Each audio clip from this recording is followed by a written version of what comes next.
Bangladesh cricket যখন চরম চাপে উইকেট একের পর এক পড়ছিল, দর্শকদের চোখে ছিল হতাশা, ঠিক তখনই কিন্তু ক্রাতা হয়ে দাঁড়িয়ে গেলেন একজন ব্যাটসম্যান লিটন কুমার দাস। হ্যাঁ দর্শক, বলছিলাম লিটন কুমার দাসের আজকের ওই সেঞ্চুরির কথা।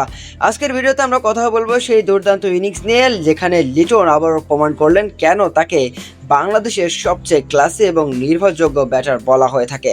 পাকিস্তানের বিপক্ষে দ্বিতীয় টেস্ট বাংলাদেশের শুরুটা হয় একেবারে দুঃস্বপ্নের মতো, বিশেষ করে লাঞ্চের পর দ্রুত হারিয়ে ফেলে টাইগাররা তিনটি গুরুত্বপূর্ণ উইকেট। স্কোরবোর্ডের চাপ, ড্রেসিং রুমে টেনশন আর ম্যাচ জুড়ে পাকিস্তানের আধিপত্য।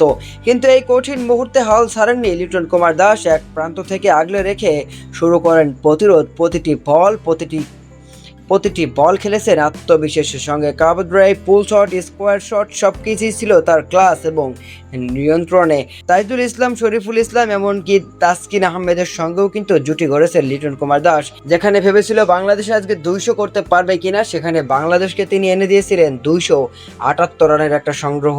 মূলত লিটন কুমার দাস তার টেস্ট ক্যারিয়ারের 6ষ্ঠ সেঞ্চুরি দেখা আজকেই পেয়েছেন এবং এই সেঞ্চুরির মাধ্যমে লিটন কুমার দাস ছুঁয়ে ফেলেছেন বাংলাদেশের কিংবদন্তি ব্যাটসম্যান আশরাফুলকে। আশরাফুল করেছিলেন 6টি টেস্ট সেঞ্চুরি 119 ইনিংসে, অন্যদিকে লিটন কুমার দাস 6টি সেঞ্চুরি করেছেন মাত্র 93 ইনিংসে।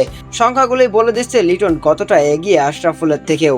মজার ব্যাপার কি জানেন, 2024 সালে পাকিস্তানের বিপক্ষেও এই কঠিন পরিস্থিতিতেও কিন্তু লিটন কুমার দাস সেঞ্চুরি করেছিলেন। আর আরও একবার লিটন কুমার দাস একই প্রতিপক্ষের বিপক্ষে একই চাপ, একই টেস্ট এবং আবারও সেঞ্চুরি করে দেখালেন লিটন কুমার দাস।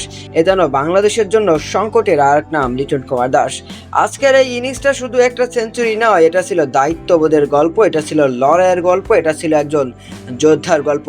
আপনার কাছে লিটন কুমার দাসের এই ইনিংসটা কতটা স্পেশাল জানাবেন অবশ্যই ভিডিওর কমেন্ট বক্সে। ভিডিওটি ভালো লাগলে লাইক, কমেন্ট, শেয়ার করবেন এবং ক্রিকেট প্রেমী হলে অবশ্যই আমাদেরকে ফলো অথবা সাবস্ক্রাইব করতে পারেন।